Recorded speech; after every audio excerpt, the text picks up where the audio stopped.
మీ క్లాస్లో మీ కో స్టూడెంట్, మీతో పాటు ఒక స్టూడెంట్, మీ టీచర్ వాళ్ళ అబ్బాయి, మీ టీచర్ వాళ్ళ అబ్బాయి లేదా మీ టీచర్ వాళ్ళ అమ్మాయి గొడవ పడతారా? మీరు వాళ్ళతో ఫ్రెండ్షిప్ చేస్తారా? ఎందుకని? ఆ పిల్లవాడు ఎవరి సంబంధికుడు? టీచర్ సంబంధం. మీ హెడ్ మాస్టర్ వాళ్ళ అబ్బాయి మీ క్లాస్లో చదువుతున్నాడు, గొడవ పెట్టుకుంటారా? మరి ఏం చేస్తారు? చాలా చాలా ఫ్రెండ్షిప్ చేస్తారు, చాలా చాలా రెస్పెక్ట్ ఇస్తారు. ఎందుకని? ఆ స్టూడెంట్ ఎవరి సంబంధికుడు? Head master సంబంధికుడు. అలానే మీ తల్లి, మీ తండ్రి ఎవరి సంబంధికులు? Belongs to God, belongs to God. వాళ్ళు దైవ సంబంధికులు. వాళ్ళని మీరు ఏదైనా అంటే ఎవరి రంగంలో దిగుతారు? దేవుడు రంగంలో దిగిపోతాడు. మొత్తం ఫ్యూచర్ మొత్తం నాశనం అయిపోద్ది. చాలా చాలా ప్రాబ్లమ్స్ లో పడిపోతాం. పేరెంట్స్ ని చాలా బాగా చూసుకోవాలి, తల్లిదండ్రులు చాలా బాగా చూసుకోవాలి. కాళ్ళకు నమస్కారం పెట్టండి అని చెప్తుంటారు కదా, ఎందుకో తెలుసా మీకు?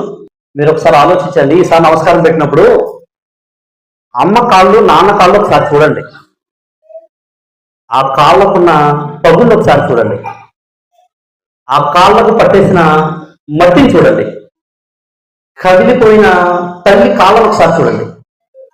మీకోసం ఎండలో శ్రమిస్తున్న మీ తండ్రి కాళ్ళను ఒకసారి, మీకోసం ఎప్పుడో ఆ స్టవ్ దగ్గర గంటల తరబడి మీకు వంటలు వార్పులు మీ సేవ చేస్తున్న తల్లి కాళ్ళను ఒకసారి అబ్జర్వ్ చేయండి. దానికోసం నమస్కారం పెట్టుకున్నారు.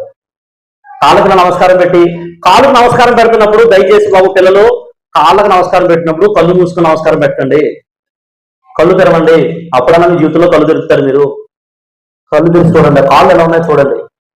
అన్నిటికంటే బరువైనది ఏమిటి? ధర్మరాజు ఏం చెప్పారంటే, మాతా ధృత భూమి, అన్నిటికంటే బరువైనది నీ తల్లి. ఎవరు? తల్లి. అన్నిటికంటే విశాలమైన వాడు ఎవరు తెలుసా? నాన్న. నాన్న అన్నిటికంటే విశాలమైన వాడు నాన్న. తండ్రి. ఏక సృష్టిలో అత్యంత బరువైనది తల్లి, అత్యంత విశాలమైన వాడు నాన్న అని ధర్మరాజు ఆ ఎక్స్ప్రెస్ లో చెప్తున్నాడు. పురాణాలు చూసినప్పుడు దాంట్లో వాల్యూస్ ఏంటో చూడాలి.